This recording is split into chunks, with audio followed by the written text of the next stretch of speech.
Now we have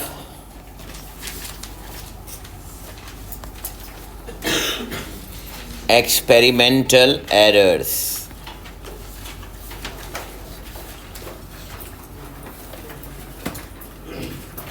सबसे पहले errors को अगर मैं डिवाइड करूं तो एरर्स की दो कैटेगरीज हैं. बात सुनो प्लीज, लिसन. एरर की एक्चुअली टू कैटेगरीज में मैं एरर को डिवाइड करता हूं. एक एरर की कैटेगरी कहलाती है बेटा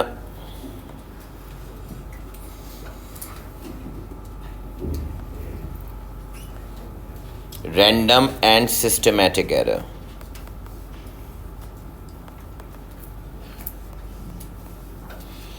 इसका थोड़ा सा आइडिया आपने ओ लेवल में पढ़ा था. Random and systematic error.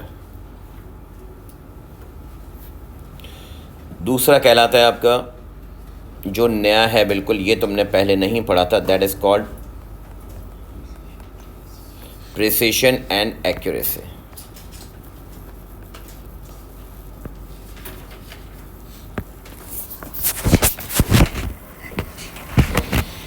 सबसे पहले हम बात करते हैं रैंडम एरर की.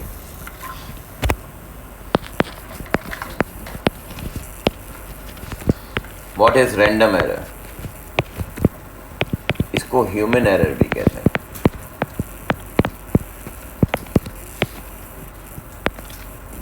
What is human error?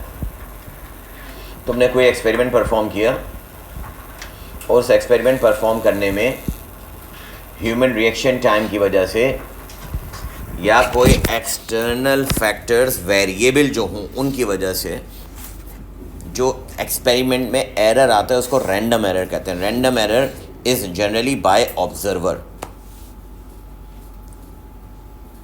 Random error को रिड्यूस कर सकते हैं कैसे? आप 4 बार ले लें रीडिंग, 5 बार रीडिंग ले लें और उसका एवरेज कर लें. तो जब एक ही एक्सपेरिमेंट को, जब आप पेंडुलम का प्रैक्टिकल करते हैं एएस में, तो आप एक ही एक्सपेरिमेंट को 5 टाइम्स रिपीट करते हैं और उसका एवरेज लेते हैं. लिखिएगा रैंडम एरर. पहला point,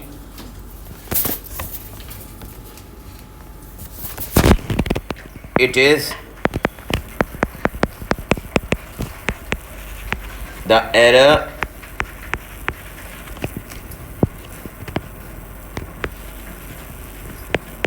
due to the observer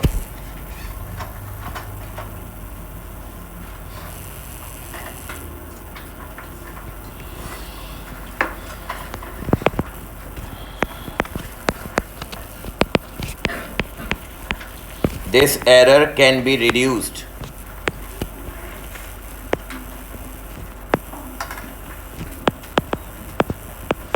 by taking more number of readings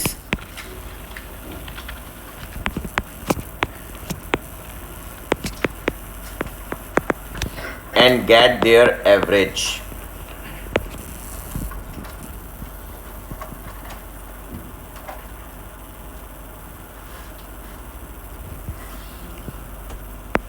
Next, और ये एरर कैसे कम हो सकता है? This error can be reduced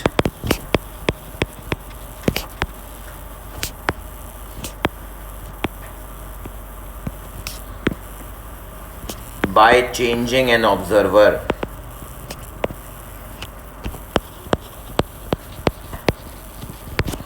जो एक्सपेरिमेंट स्टूडेंट परफॉर्म कर रहा है उसको चेंज कर दो ताकि due to which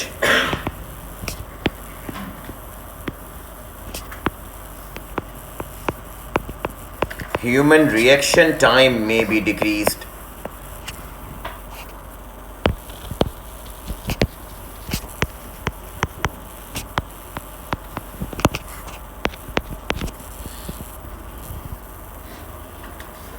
Number 4, हम अच्छा मुझे एक बात बताओ, अगर पेंडुलम का टाइम फॉर एग्जांपल 4 सेकंड्स है तो क्या तुम्हारी हर रीडिंग क्या 4 से ज़्यादा आएगी, हर रीडिंग या 4 से कम आएगी, या फिर कभी 4 से ज़्यादा या कभी 4 से कम आएगी? यस और नो? अगला पॉइंट इससे कनेक्टेड होगा इसलिए बताऊंगा। रैंडम एरर में हमेशा the readings obtained in random error are sometimes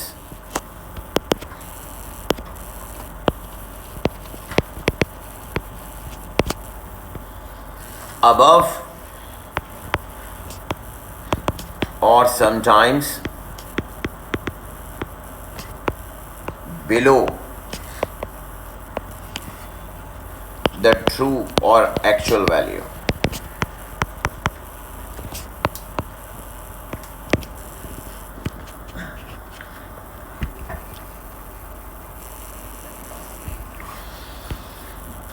random error में हम ये कहते हैं कि एरर को आप रिड्यूस कर सकते हैं कैसे? या तो एक्सपेरिमेंट को बार बार 4 या 5 बार रिपीट करके एवरेज ले लो, या ऑब्जर्वर को चेंज कर दो।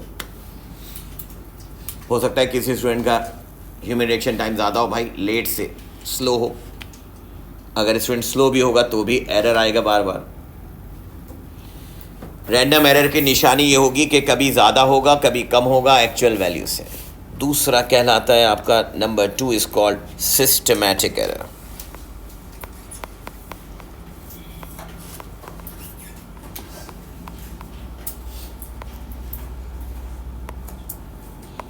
That is also called as machine error.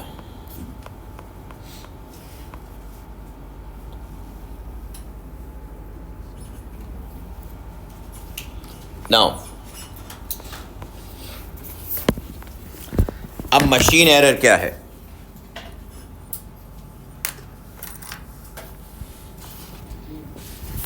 लिखिएगा machine error. This is the error due to, this is the error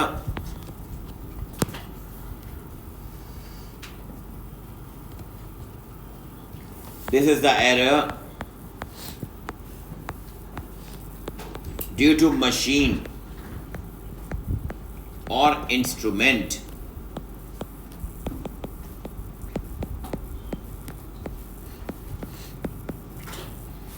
next point. This error can only be reduced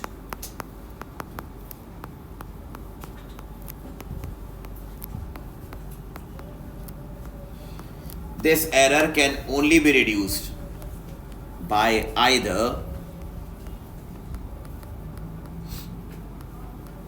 either changing the instrument,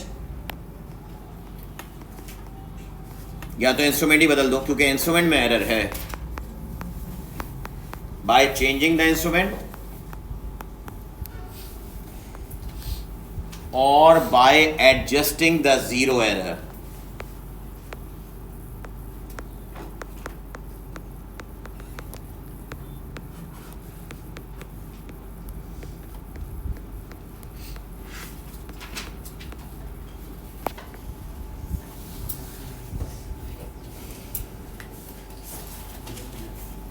adjusting the zero error का मतलब क्या कि भाई machine अगर कम reading बता रही है मुस्तकिल -0.2 बता रही है तो हर आप जो भी रीडिंग लेंगे उसमें +2 ऐड कर देंगे। फॉर एग्जांपल एक एग्जांपल देता हूँ, वेइंग मशीन पे मैं खड़ा हुआ, मगर खड़े होने से पहले मैंने उसको 0 पे सेट करना चाहा तो 0 का नीडल टूटा हुआ था और वो रीडिंग -2 kg पे थी, -2 kg। अब मुझे बताओ मैं उस पर खड़ा होऊंगा और मेरा वेट अगर वेट 70 बता रहा होगा तो क्या मेरा एक्चुअल वेट 70 होगा? कितना होगा? 72। ये जो आपने एडजस्टमेंट किया ना, -2 को ऐड किया है, that is called zero error addition. ये सिस्टमैटिक में होगा। अब मुझे ये बताओ कि भाई अगर मैं मशीन पे एक दफ़ा खड़ा हूँ या 1000 बार खड़ा हूँ, हमेशा जो सिस्टमैटिक एरर है वो तो सेम ही रहेगा ना? यस और नो? सिस्टमैटिक एरर, अगला पॉइंट लिखना, systematic error always give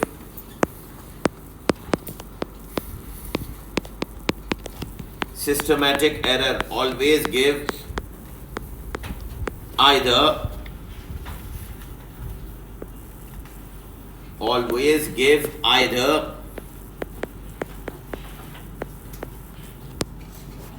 the higher value from the actual, either the higher value from the actual or the lower value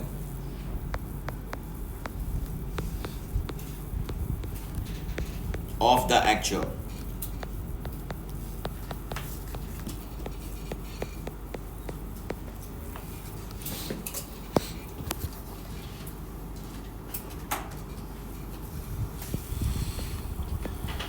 अब सुने,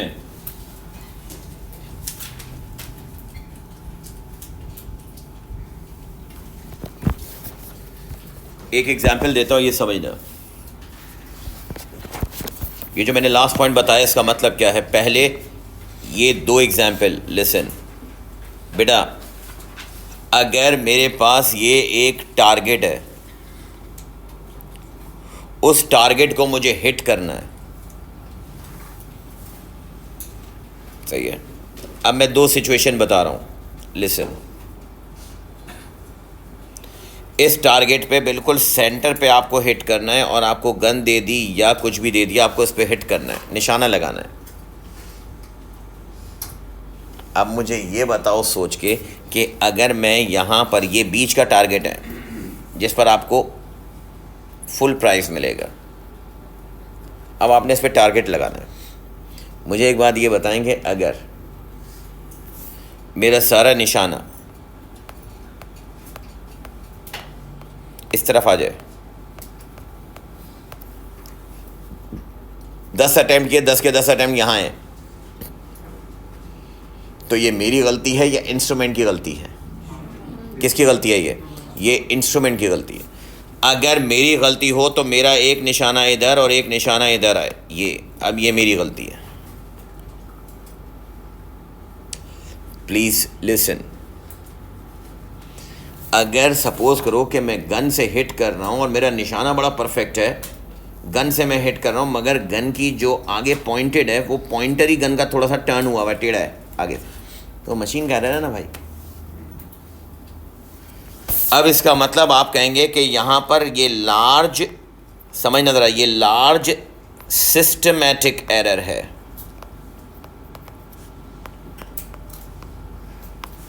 बट स्मॉल ह्यूमन एरर है। अब मैं 4 एग्जाम्पल बताऊंगा, जब समझ में आएगा मैं क्या कहना चाह रहा हूं। Listen carefully. अगर मैं यहां पर एक ऐसी एग्जाम्पल दूं कि मैं तुमसे कहूं कि भाई ये एक स्टूडेंट है जिसने निशाना लगाया, अब ज़रा पोजीशन को समझना। अब ये डायग्राम है, इसका निशाना बिल्कुल ऐसे लगना चाहिए, मगर अब एक स्टूडेंट ने निशान लगाया, 10 बार उसे अटैम्प्ट किया और उसका आंसर आया ये।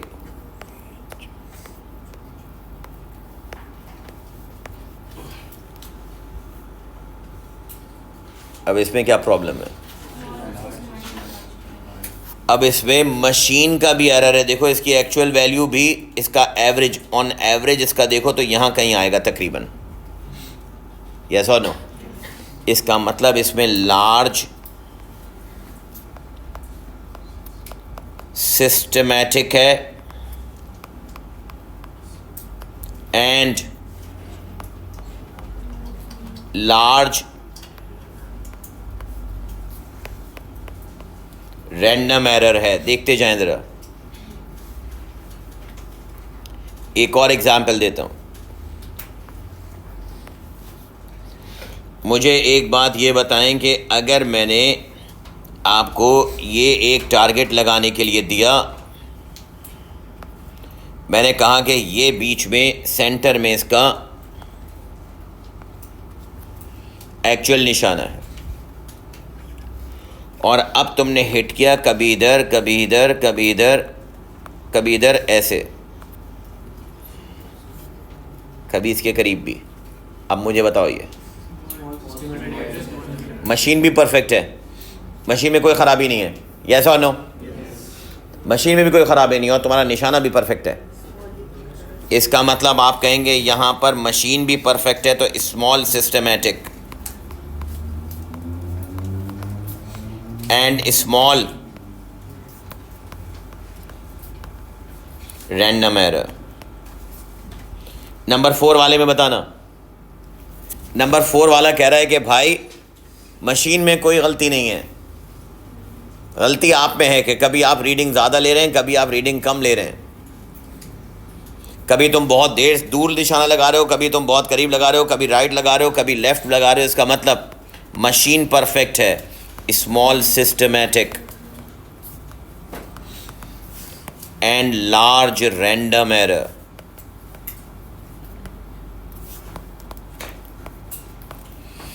बात सुनो, इन चारों का मतलब समझना जरा, इन 4 का मतलब समझना जरा। ये 4 आपको बता रहे हैं कि अगर average values close to actual है तो मशीन का एरर नहीं है। स्मॉल सिस्टमैटिक कहाँ कहाँ आया है, पहले ये देखो। स्मॉल सिस्टमैटिक यहाँ आया है और स्मॉल सिस्टमैटिक यहाँ आया है। इन दोनों की ख़ास बात क्या है? इन दोनों की ख़ास बात यह है कि इसका भी एवरेज स्क्वीज़ करो तो तकरीबन बीच में, और इसका भी एवरेज अगर स्क्वीज़ करो तो तकरीबन बीच में। यस और नो? इसका मतलब इसमें मशीन में मसला नहीं है।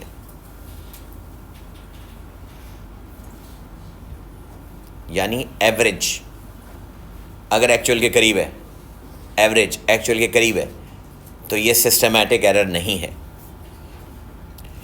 और ह्यूमन एरर कैसे निकालेंगे, रैंडम कैसे निकालेंगे? स्प्रेड। यस और नो? स्प्रेड।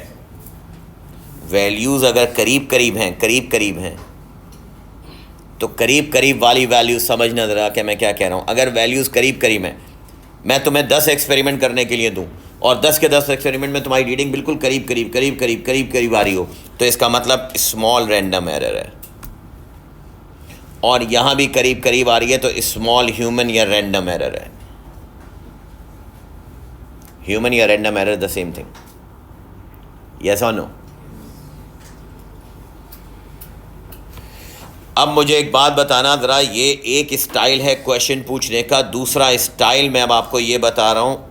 लुक हियर, अब दूसरा ऑप्शन, अगर मैं तुम्हें ग्राफ दे दूँ, बेटा बात समझे ज़रा एक सामने, अगर मैं ग्राफ दे दूँ और ग्राफ में मैं कहूँ कि ये ट्रू वैल्यू है, ये ट्रू वैल्यू है, that is true value. True value का मतलब एक्चुअल है ना। अब आपके सामने मैं 4 लाइंस यानी 4 ऑप्शंस दूंगा, मुझे बताना कहाँ पर लेस सिस्टमैटिक, मोर सिस्टमैटिक, लेस रैंडम या मोर रैंडम। लिसन, मैं पॉइंट्स मार्क कर रहा हूँ, सामने देखिए, 1 मिनट के लिए लिखना बंद करो। पहला रीडिंग में आपके पास आंसर आएंगे,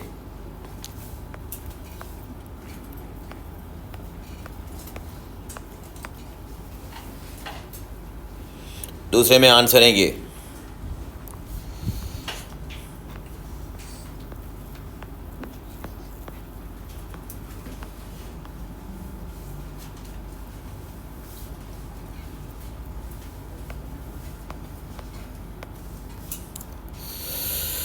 तीसरे में आंसर आएंगे,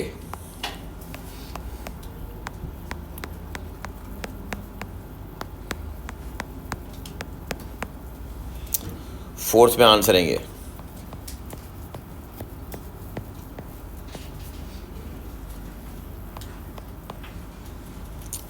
नाउ टेल मी, नंबर 1,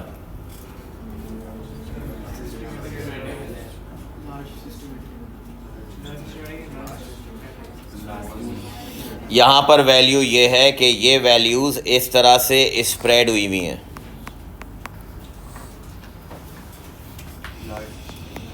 इसका मतलब अगर आप देखो तो इसका एक सैम्पल बता रहा हूँ कि इन वैल्यूज़ का एवरेज बीच में से बनता है। एवरेज बीच में होता है ना तकरीबन, बेस्ट फिट इसका बीच में होगा तकरीबन यहाँ। तो मुझे बताओ कि ये एवरेज वैल्यू, ये सुनो, अगर एवरेज वैल्यू है तो एवरेज वैल्यू एक्चुअल से करीब है या दूर है? अब मुझे बताओ कि ये क्या है, एक तो एक्चुअल से भी दूर है और आपस में भी स्प्रेड ज़्यादा है, तो इसको आप कहेंगे लार्ज क्या है? What about random? हाँ, लार्ज रैंडम। अब सेकंड वाले में देखना जरा एक नज़र सामने। सेकंड वाले में ग्राफ ये बन रहा है। अब वैल्यूज़ तकरीबन आपस में तो क्लोज हैं, एवरेज वैल्यूज़ आपस में तो क्लोज हैं, मगर एक्चुअल से दूर हैं। तो इसको क्या कहूँगा? सिस्टमैटिक में लार्ज सिस्टमैटिक। मशीन का एरर है ये, जिसकी वजह से लार्ज सिस्टमैटिक है, मगर मैं रीडिंग लेने में परफेक्ट हूँ क्योंकि मेरी रीडिंग करीब करीब आ रही हैं, तो इसका मतलब स्मॉल रैंडम है। यस और नो? इसका मतलब तीसरा वाला बताएं। इसका मतलब इसका तकरीबन एवरेज भी यहाँ है।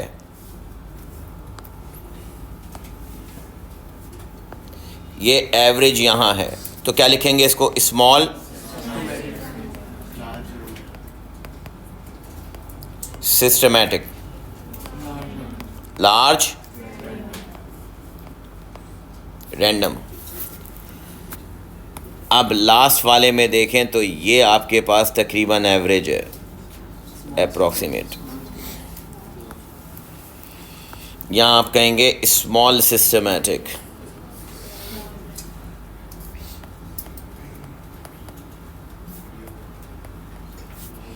And small random. इससे आपने क्या सीखा? दो चीज़ें। एक, ट्रू वैल्यू से करीब होना, एवरेज वैल्यू का ट्रू वैल्यू से करीब होना, और एक वैल्यूज़ का आपस में करीब होना। यस और नो? सुनो, इसका मतलब इसकी समरी ये है, आज की अभी की इस चीज़ की समरी ये है कि if average is close to actual,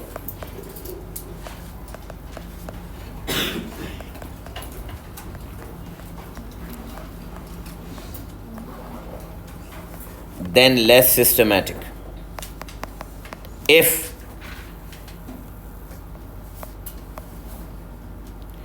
spread of values closer to each other, actual या ट्रू वैल्यू भले जो भी हो, क्लोजर टू ईच अदर हो, वो है लेस रैंडम।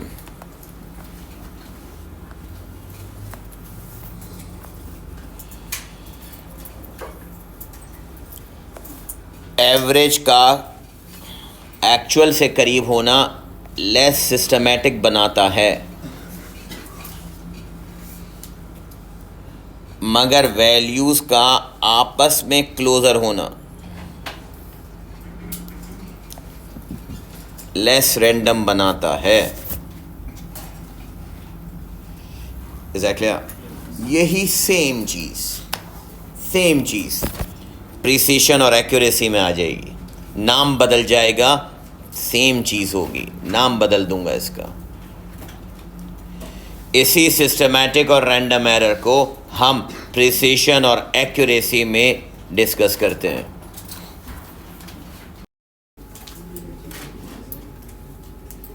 रैंडम और सिस्टमैटिक एरर के बाद जो नेक्स्ट कॉन्सेप्ट है, that is precision and accuracy. Now listen, what does precision means? Precision, सुनना गौर से, precision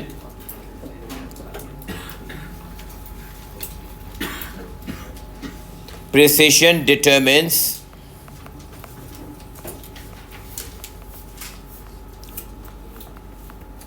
how close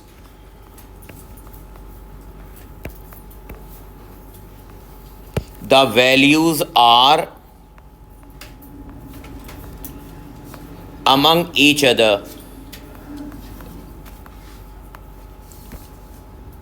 How close the values are among each other.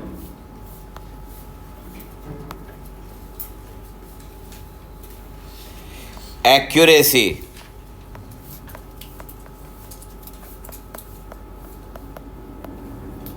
determines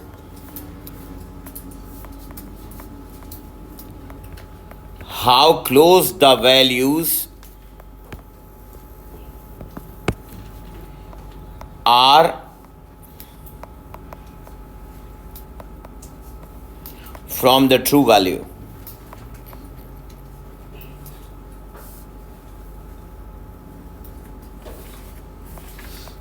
Or absolute value. मतलब कि in short मैं students को ये बताता हूँ कि प्रिसिशन स्प्रेड ऑफ वैल्यूज़ यानी कि रेंज पर डिपेंड करता है।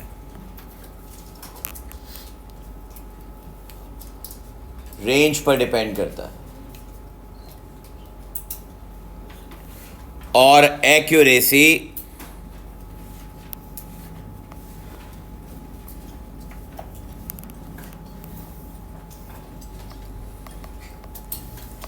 Average of values close to actual पर बेस करता है। This is the key difference. This is the key difference. अब ये मैंने जो बताया इसका एग्जाम्पल एक देता हूं, ये समझिएगा। लेट्स से मेरे पास ये एक एग्जाम्पल है और ये एग्जाम्पल इन अ सेंस ये है कि फॉर लेट्स से एक एक्सपेरिमेंट है और उस एक्सपेरिमेंट में 4 डिफरेंट स्टूडेंट्स ने ये एक्सपेरिमेंट परफॉर्म किया। कैलकुलेटर उठाना। 4 डिफरेंट स्टूडेंट्स का ये एक्सपेरिमेंट मैं आपको बता रहा हूँ कि मैंने 4 अलग अलग स्टूडेंट्स लिए और उन चारों को एमीटर, वोल्टमीटर, वायर, बैटरी और सर्किट देकर रेजिस्टेंस कैलकुलेट करवाया। मुझे ये बात पता है कि मेरा एक्चुअल रेजिस्टेंस 2.5 ओम है। अब समझना ज़रा गौर से। मैंने 4 स्टूडेंट्स को लिया और मैंने कहा हर स्टूडेंट टोटल 6 रीडिंग्स एक्सपेरिमेंट के थ्रू लेगा रेजिस्टर की। एमीटर करंट की वैल्यू निकालो, वोल्टमीटर से वोल्टेज की वैल्यू निकालो और R equals to V upon I करो। Resistance is equals to voltage upon current. यहां से तुम्हारे पास रेजिस्टेंस की वैल्यू आएगी। अब सुनो, एक स्टूडेंट ये था A। एक बात बताएं, मैंने आपको पहले बता दिया कि एक्चुअल वैल्यू 2.5 ओम है। सही है। अब सुनो मेरी बात। स्टूडेंट ए कहता है कि उसकी रीडिंग मेरे पास ये आई 6। अब हम हर रीडिंग की 2 चीज़ें कैलकुलेट करेंगे। क्या क्या? उसकी रेंज, दूसरा उसका एवरेज।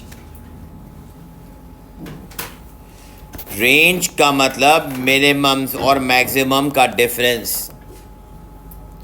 पहले स्टूडेंट की मैक्सिमम वैल्यू डायग्राम में देखना, सॉरी वैल्यूज़ को देखना 3.3 है और मिनिमम वैल्यू कितनी है भाई?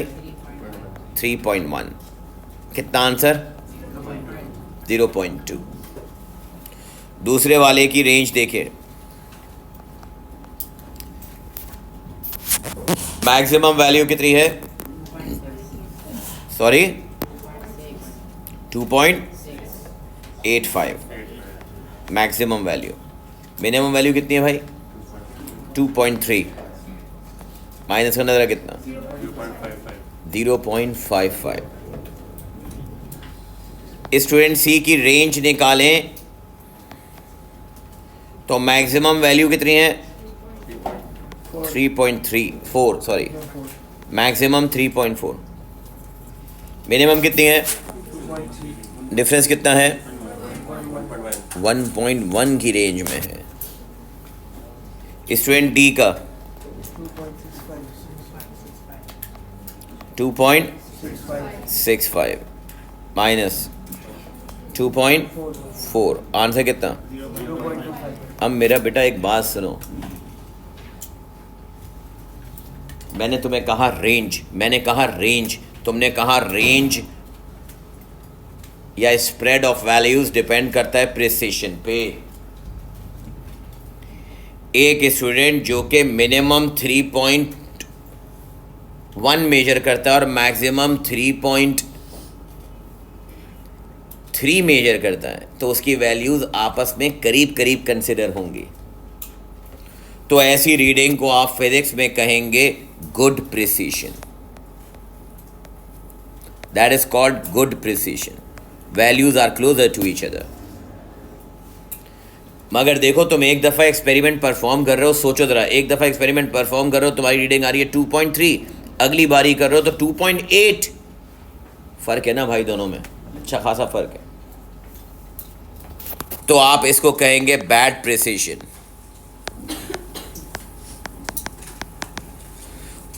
थर्ड वाले का तो बहुत ही गंदा प्रिसिशन है, इसका तो ह्यूमन रिएक्शन टाइम बहुत ही स्लो होगा, बहुत ही लेजी स्टूडेंट होगा ये, कि कभी रीडिंग इसकी 3.3 आ रही है और कभी रीडिंग 2.3 आ रही है। ये तो बहुत ही लेजी, बहुत ही स्लो स्टूडेंट है जिसने रीडिंग बिल्कुल ही गलत ली है। सो ये भी कहलाएगा आपका बैड प्रिसिशन।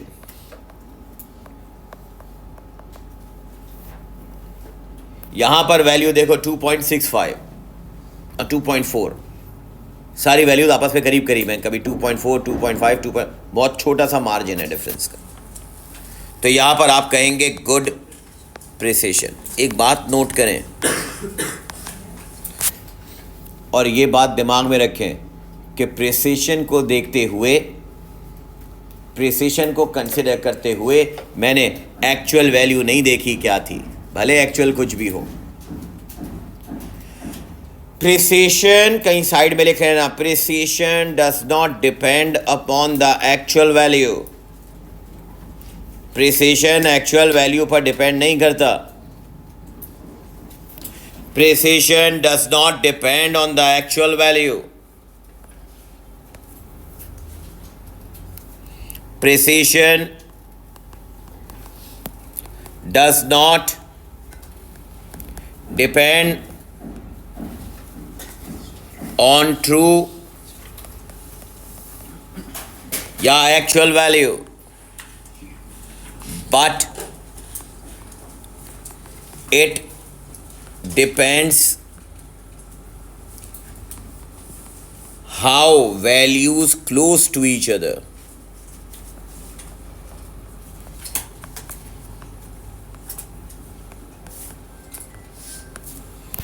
आपस में वैल्यू कितनी करीब है ये मैटर करता है। अगर तुमने 5 टाइम्स एक्सपेरिमेंट परफॉर्म किया है पेंडुलम का, या तुमने 10 टाइम्स एक्सपेरिमेंट परफॉर्म किया है पेंडुलम का, इन दोनों ही सूरतों में तुम्हारी आपस की वैल्यूज कितनी क्लोज हैं ये मैटर करता है।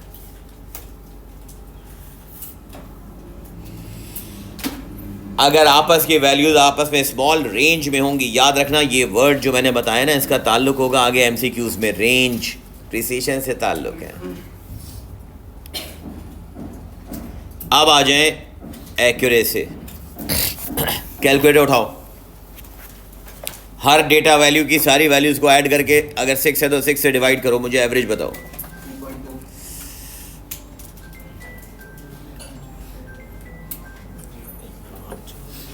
लिसन, आप इस पे चेक करें और यहाँ पर वैल्यू देखकर मुझे ये बताएं कि मैंने पहले रेंज बताई तो प्रिसीशन से ताल्लुक़ था, अब मैं आपसे कह रहा हूँ रेंज नहीं चाहिए मुझे, अब एवरेज चाहिए।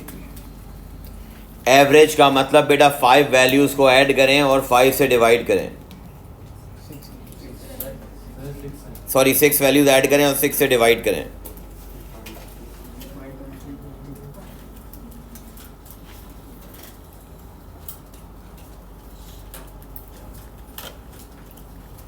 फर्स्ट वाले का आंसर बताएगा कोई? 3 पॉइंट, एक्चुअल कितना है? एक्चुअल कितना है? अब ये डिपेंड, एवरेज ऑफ वैल्यूज़ अगर एक्चुअल से करीब हो तो गुड एक्यूरेसी और एक्चुअल वैल्यू से दूर हो तो बैड एक्यूरेसी। यानी कि यहाँ एक्चुअल वैल्यू 2.5 है और मेरी रीडिंग 3.2 आ रही है, आप इसको कहेंगे बैड एक्यूरेसी। सेकंड वाले की 6 वैल्यूज़ को ऐड करके 6 से डिवाइड करना, 2.52। अब मुझे बताओ एक्चुअल वैल्यू है 2.5 और मेरा एवरेज आ रहा है 2.52 जो कि एक्चुअल से बहुत करीब है, तो आप कहेंगे इसको गुड एक्यूरेसी। नंबर 3 वाला 2.96 भी 2.5 से दूर है, इसका मतलब bad accuracy.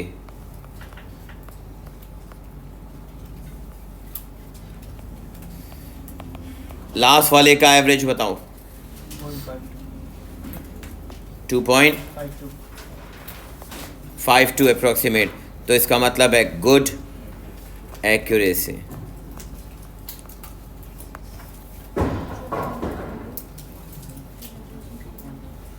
Accuracy does not depend how far the values from each other, but their average should be closer to each other.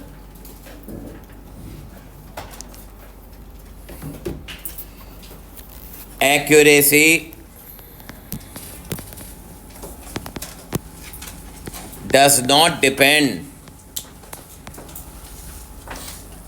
that how far values from each other.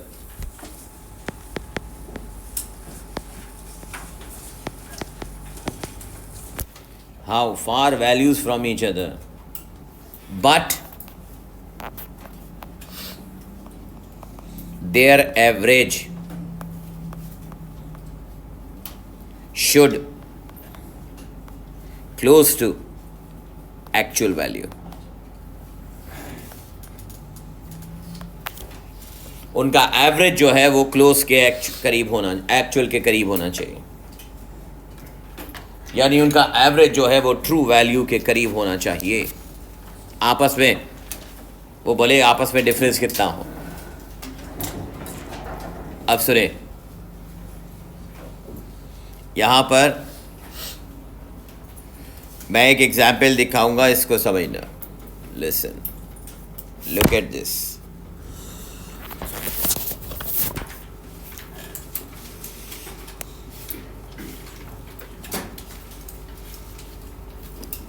मेरे पास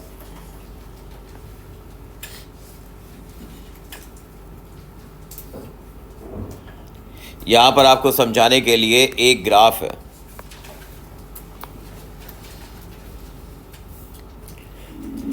और उस ग्राफ में वाई एक्सिस पर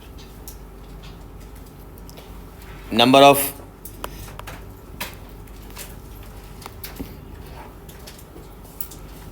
y-axis represents number of experiments n, x-axis represents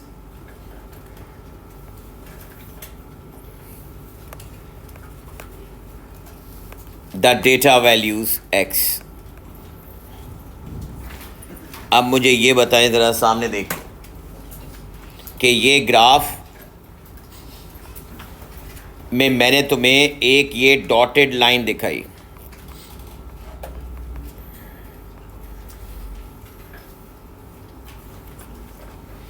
ये dotted line x not है, वो बता देगा, फिर मैं भी क्वेश्चन दिखाऊंगा। एक्स नॉट का मतलब ट्रू वैल्यू, सुनिएगा, एक्स नॉट का मतलब ट्रू वैल्यू यानी करेक्ट वैल्यू। अब ये एक रिप्रेजेंटेशन है, फिर दूसरी बाकी रिप्रेजेंटेशन दिखाता हूँ। मुझे ये बताएं सबसे पहले, ये आपके सामने मैं 4 ग्राफ ड्रॉ करूँगा। एक्स एक्सिस पर डेटा वैल्यूज़ हैं, सुनना और से। ग्राफ में बेटा सामने देखो, ग्राफ में ये एक ग्राफ पीक ऐसे होगी वेव की, जो इसकी पीक होगी वो तुम्हें एवरेज बताएगी। पीक क्या बताएगी? एवरेज।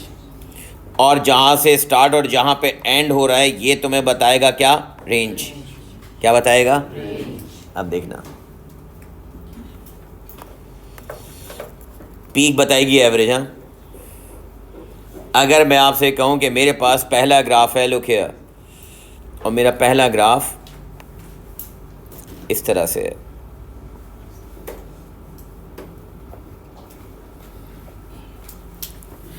मेरा दूसरा ग्राफ इस तरह से है,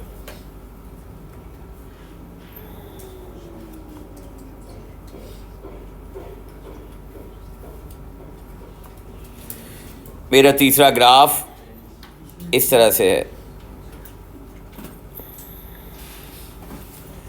मेरा चौथा ग्राफ इस तरह से है। नाउ टेल मी, मुझे बताना है good accuracy, good precision, bad accuracy, bad precision का combination. Now tell me, number 1 वाला बताओ answer. What about accuracy? Accuracy किस पर डिपेंड करती है? एवरेज पे। और एवरेज एक्चुअल से कितना करीब है ये बताएगा ये टॉप। यस और नो? पीक का मतलब एवरेज वैल्यू।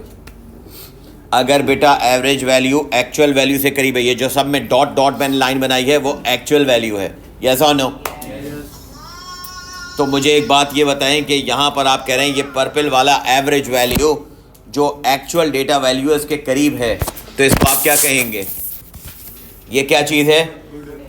Good accuracy. और मुझे बताओ, अगर ये गुड एक्यूरेसी है तो व्हाट इज प्रिसीशन? गुड या बैड? प्रिसीशन डिपेंड करता है स्प्रेड पे। यस और नो? अगर आप कह रहे हैं स्प्रेड ज़्यादा है तो आप कहेंगे इसको बैड प्रिसीशन। नंबर 2 बताओ, वैल्यूज आपस में क्लोज हैं, इसका मतलब आप कहेंगे वैल्यूज आपस में क्लोज होने का मतलब गुड प्रिसीशन, मगर इनका एवरेज दूर है, बैड एक्यूरेसी। नेक्स्ट, आप कहेंगे यहां पर ये good accuracy and good precision, values भी करीब करीब हैं और इनका एवरेज भी एक्चुअल से नियर है। लास्ट वाले में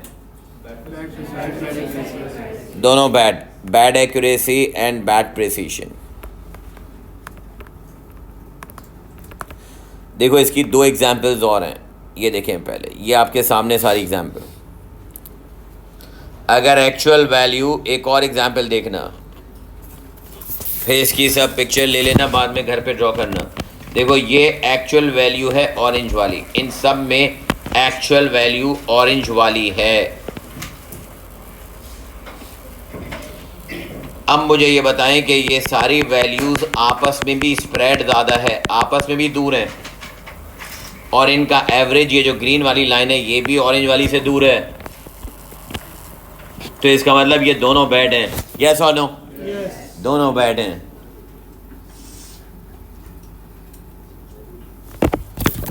ये जो डॉट्स लगाए हैं ये एक्सपेरिमेंट्स हैं। यहाँ पर देखो नंबर 2 में एक्सपेरिमेंट में ये डॉट्स सारे आपस में क्लोज हैं, आपस में क्लोज हैं, गुड प्रिसीजन। मगर इनका जो एवरेज वाली लाइन है वो एक्चुअल से दूर है, बैड एक्यूरेसी। थर्ड वाले में देखें तो स्प्रेड ज़्यादा है, यहाँ डॉट आ रहा है और यहाँ डॉट आ रहा है, कभी ऊपर वैल्यू इतनी दूर, कभी नीचे वैल्यू इतनी दूर, स्प्रेड ज़्यादा है, इसका मतलब बैड प्रिसीजन। मगर इनका एवरेज तकरीबन बीच में आ रहा है, जो एक्चुअल से करीब है, तो गुड एक्यूरेसी। लास्ट वाले में देखें तो वैल्यूज़ भी आपस में क्लोज हैं और एवरेज भी इनका बिल्कुल करीब आ रहा है, तो good accuracy and good precision. ये अलग अलग पैटर्न हैं।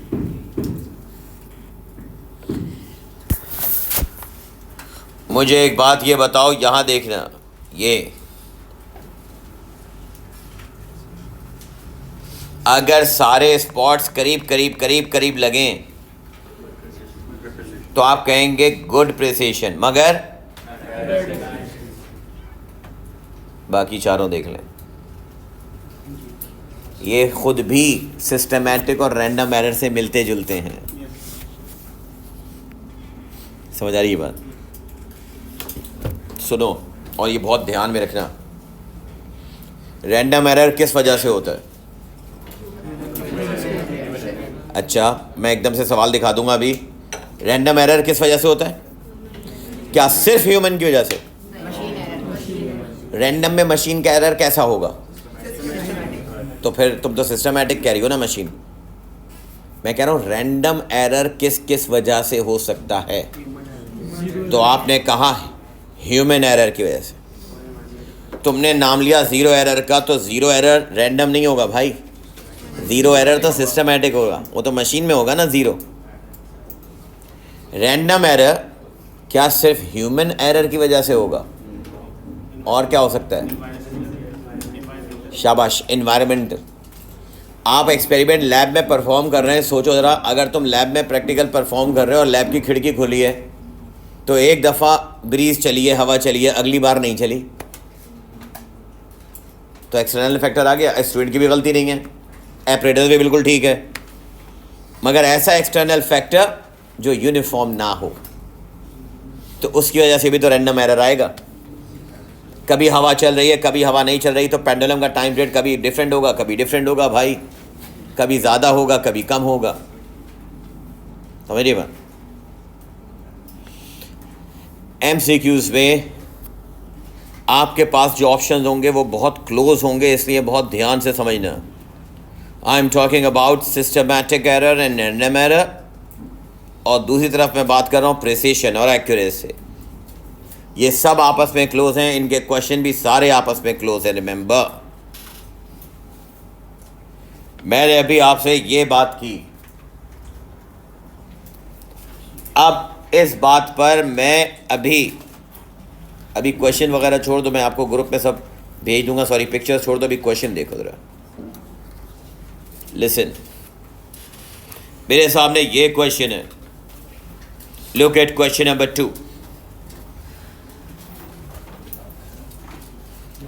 सामने पढ़ना बेटा। अ क्वांटिटी x, ये आपकी बुक का यूनिट मेजरमेंट एंड टेक्निक है 1.3, एरर्स एंड अनसर्टेनिटी का topic. Question number 2, question number 1 पर ही आ जाओ ना यार, ये लो 1 पर आ जाओ, बोलो।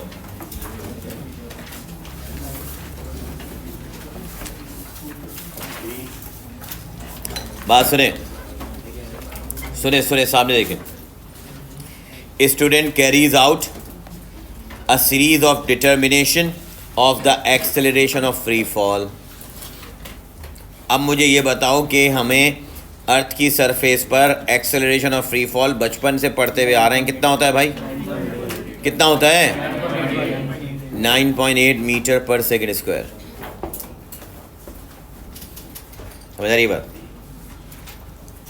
अब वो आपसे कह रहा है कि ये सारी रीडिंग क्या बता रही हैं? ये सारी रीडिंग बता रही हैं कि मैं सारी रीडिंग्स में आपस में क्लोज हूँ। रीडिंग्स आपस में क्लोज हैं, यस और नो? आपस में क्लोज होने का मतलब क्या होता है? गुड एक्यूरेसी या गुड प्रिसिशन? इसका मतलब है values are good precised, good precised values हैं। मगर जी की एक्चुअल वैल्यू आपको पता होनी चाहिए 9.8 है, और ये सारी वैल्यूज आपस में तो क्लोज हैं मगर एक्चुअल से बहुत दूर हैं, तो ये क्या कहलाएगी? बैड एक्यूरेसी या नॉट एक्यूरेट। तो बेटा गुड प्रिसिशन तो है मगर क्योंकि एक्चुअल से करीब दूर है तो आप कहेंगे बैड एक्यूरेसी। अब मुझे बताओ इस रीज़न के साथ कौन सा आंसर ठीक है, ए, बी, सी या D? It is not accurate but it is precised. अगला क्वेश्चन देखना।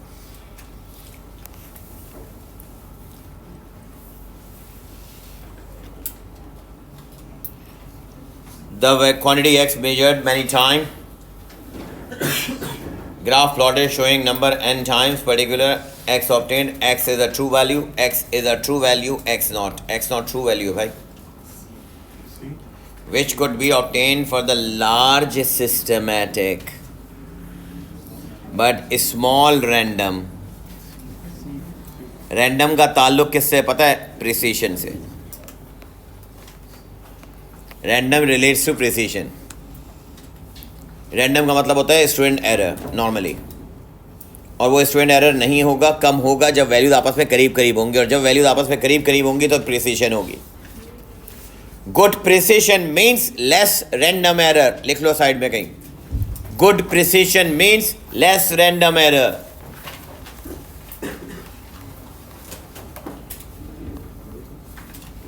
गुड प्रिसिशन मीन्स स्टूडेंट की आपस की वैल्यूज करीब करीब है, रेंज छोटी है, इसका मतलब इसका रैंडम एरर कम है।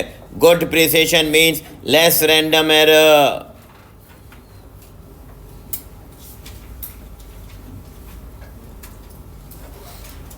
Is that clear? Good precision means less random error, और गुड एक्यूरेसी मीन्स एवरेज करीब है, तो good accuracy means less systematic error. Good accuracy लिख लें, गुड एक्यूरेसी मीन्स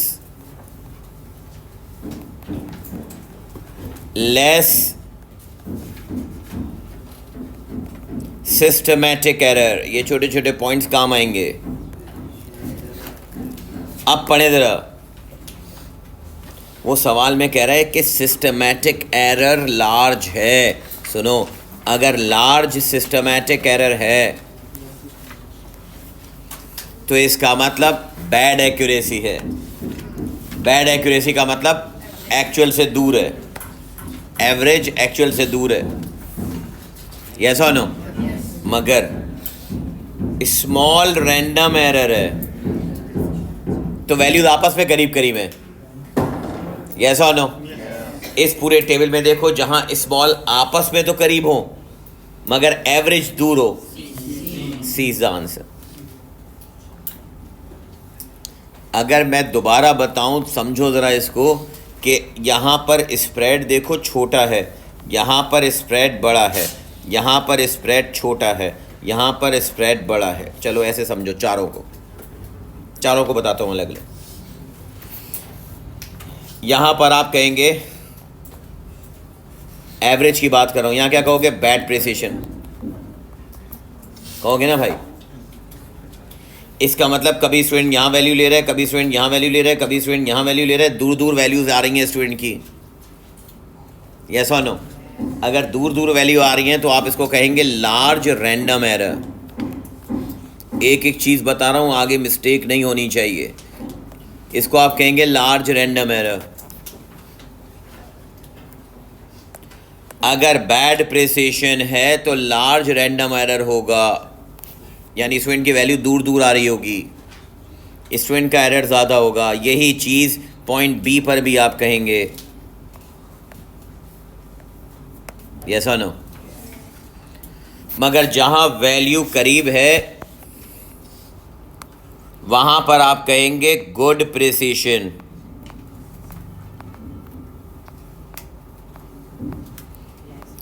और बेटा जहाँ गुड प्रिसिशन कहोगे वहाँ पर आप कहोगे लेस रैंडम एरर।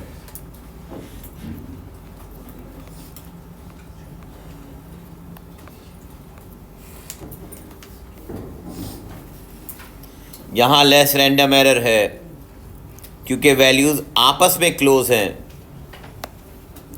तो मुझे बताओ, यही बात तो बेसिकली सी में भी है, good precision less random error. अब आ जाएं एक्यूरेसी पे। पहले वाले में एवरेज बिल्कुल एक्चुअल के करीब है, यस और नो? इसको हम कहते हैं क्या? गुड। मैं कहूँगा बेटा जब आप कह रहे हैं गुड एक्यूरेसी तो फिर इसका एक और सिनोनिम है, मतलब एक जैसा वर्ड है क्या? Small systematic error. Small systematic, small systematic. अब दोनों एस्पेक्ट से क्वेश्चंस की प्रैक्टिस कर लेना। स्मॉल सिस्टमैटिक,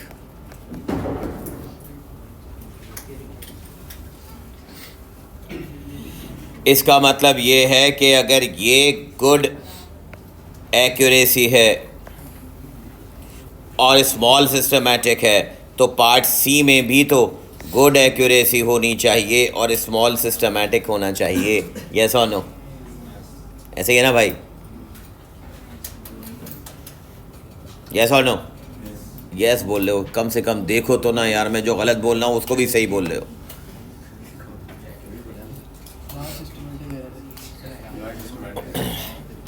गुड एक्यूरेसी और सिस्टमैटिक एरर का मतलब जो उसकी एक्चुअल एवरेज वैल्यू है वो क्लोज है या नहीं। तो पार्ट सी में क्या क्लोज है ये एक्चुअल से एवरेज? तो फिर हाँ बोले जा रहे हो सब, देखो तो कम से कम क्या लिख रहा हूँ मैं, सुने बिल्कुल। यहाँ देखें, ये है, अगर एक्चुअल वैल्यू, एब्सोल्यूट वैल्यू और एवरेज वैल्यू आपस में करीब करीब है तो आप कहेंगे गुड एक्यूरेसी या स्मॉल सिस्टमैटिक एरर। यहाँ पर देखो तो वैल्यूज़ आपस में तो करीब हैं मगर इसकी एवरेज वैल्यू एक्चुअल की एवरेज वैल्यू से बहुत दूर है। तो बेटा आप इसको कहते हैं अब इस टॉपिक में बैड एक्यूरेसी।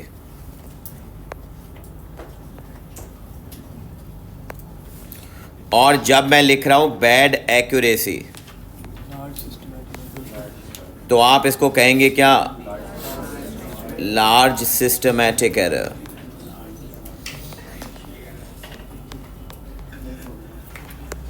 और यही बैड एक्यूरेसी और लार्ज सिस्टमैटिक एरर आपको सेम पार्ट डी में भी मिलेगा।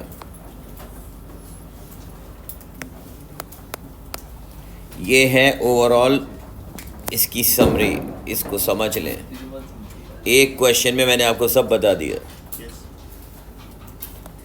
इस क्वेश्चन में उसने कहा था कि लेस रैंडम एरर होना चाहिए और लार्ज सिस्टमैटिक एरर होना चाहिए, इसलिए बेटा मैंने कहा आंसर सी है।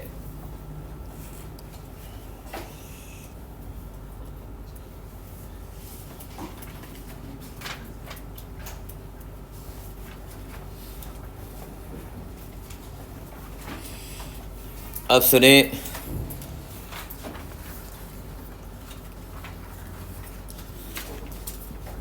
मुझे किसी ने ये क्वेश्चन भेजा था, क्वेश्चन नंबर 24 बताना ज़रा।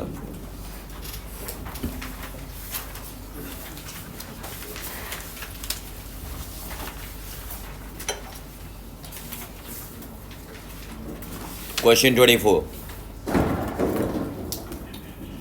The measurement of a physical quantity may be subject to a random error and the systematic error. अब रैंडम और सिस्टमैटिक एरर आपको समझाना चाह रहा है। वो आपसे कह रहा है the systematic which statement is correct. मुझे बताओ, part D, systematic error result in different reading each time the measurement is taken. क्या ज़रूरी है सिस्टमैटिक एरर की वजह से आपके पास हमेशा डिफरेंट रीडिंग्स आएँ? नो। कल मैंने बताई, एक बात सुनना, प्रीवियस वाले लेक्चर में मैंने क्या बात की? सिस्टमैटिक और रैंडम में मैंने कहा कि सपोज़ करो अगर वेइंग मशीन एग्जाम्पल दे रहा हूँ, अगर वेइंग मशीन +2 kg बता रही है शुरू में और उसकी नीडल 0 पे नहीं आ रही, +2 kg है कंटिन्यूसली, तो हर बार तुम खड़े होगे, हर बार तुम खड़े होगे, हर बार तुम खड़े होगे, तो तुम्हारी रीडिंग हमेशा +2 kg ज़्यादा ही बताएगी ना भाई। और फिर उसको आपको हर बार माइनस करना पड़ेगा 2 kg को सही कैलकुलेट करने के लिए। तो आपको हर बारी एक ही वैल्यू बताएगी और वो एक्चुअल से ज़्यादा होगी, या हो सकता है हर बारी आपको एक ही वैल्यू बताए जो एक्चुअल से कम हो। यस और नो? तो ज़रूरी नहीं है कि डिफरेंट वैल्यूज़ ही दे। सही है। पार्ट सी देखें, a systematic error can not be reduced. कल मैंने क्या कहा, प्रीवियस वाले लेक्चर में मैंने क्या कहा, मैंने कहा कि सिस्टमैटिक एरर रिड्यूस हो सकता है। कैसे? या तो इंस्ट्रूमेंट को बदल लो या एडजस्ट कर लो। एवरेज नहीं, एडजस्ट करोगे, एडजस्ट द रीडिंग। एडजस्ट का मतलब 0 एरर को एडजस्ट कर लो, जो वैसे मैंने बताया कि अगर +2 बता रहा है तुम्हें तो हर बारी माइनस करना पड़ेगा। अगर शुरू में -0 आ रहा है, नेगेटिव वैल्यू बता रहा है, तो फिर बाद में ऐड करना पड़ेगा। ये एडजस्टमेंट कहलाती है। तो इस तरह से आप सिस्टमैटिक एरर को रिड्यूस कर सकते हैं। थर्ड वाला इसने, अब देखो बी और ए में थोड़ा सा स्टूडेंट्स को डाउट था इस सवाल में। स्टूडेंट ने कहा कि सर वो कह रहा है रैंडम एरर। मैंने कहा रैंडम एरर के आगे वर्ड पढ़ो, क्या बोल रहा है? ऑलवेज। इस ऑलवेज वर्ड ने मतलब बदल दिया। वो कह रहा है क्या रैंडम एरर हमेशा पर्सन टेकिंग द मेजरमेंट की वजह से होगा? नो। आप कहेंगे ज़रूरी नहीं है, हो सकता है एक्सटर्नल फैक्टर हो, कभी हवा चल रही हो, कभी हवा नहीं चल रही। ये एक्सटर्नल फैक्टर है, इसमें स्टूडेंट की मिस्टेक नहीं है। आप किसी लैब में प्रैक्टिकल परफॉर्म कर रहे हैं, उसकी खिड़की खुली हुई है, कभी हवा चल रही है, कभी हवा नहीं चल रही, तो कभी वैल्यू ज़्यादा देगी, कभी वैल्यू कम देगी भाई। इसे क्या? तो ये रैंडम एरर है और इसमें स्टूडेंट की कोई गलती नहीं है। तो कुछ सिनेरियोज ऐसे भी होते हैं कि ज़रूरी नहीं है कि ह्यूमन एरर ही हो, हाँ 90% ह्यूमन एरर होगा। और फिर कह रहा है random error can be reduce by taking the average of several readings. Yes, यही करेक्ट है। रैंडम एरर करेक्ट किया जा सकता है by taking more number of readings and get their average, और उसका एवरेज ले लें। अब मैं क्वेश्चंस आपको कुछ दे रहा हूँ, उसके आप ट्राई करेंगे एरर्स के। मार्क करना तुम्हारे ये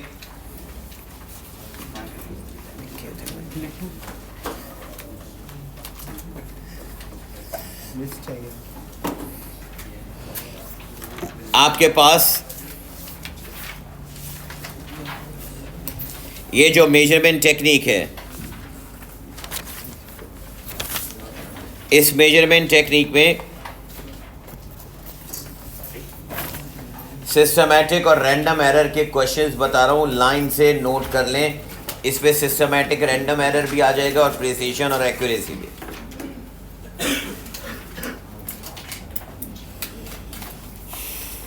इस मेजरमेंट टेक्निक में मिलेंगे आपके पास सब। मार्क कर लो, मैं लिख नहीं रहा, मार्क कर लो।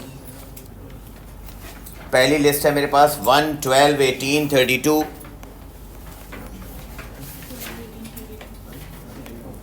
ये लिख नहीं रहा पेन, आप नोट कर लें। ये मेजरमेंट टेक्निक के एमसीक्यूज़ की बात कर रहा हूँ बेटा।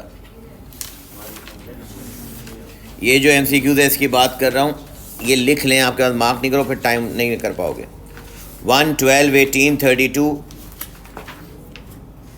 30,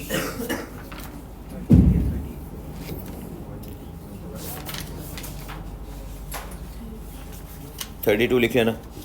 102, 108, 113 किसी एक पेपर पे लिख लेना। हाँ सही है ये टेक्स्ट में। 108, 102, 108, 113, 116, 127, 128, 136, 141,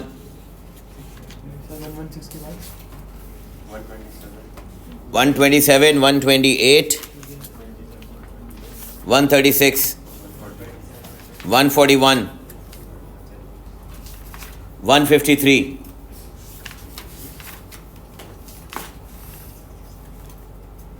168, 170, 177, 179, 180, 181, 168, 166, 153, 151, 149, 135, 120, 100, 78, 70, 67, 67 के बाद 62, 59, 57, 53, 43, 24,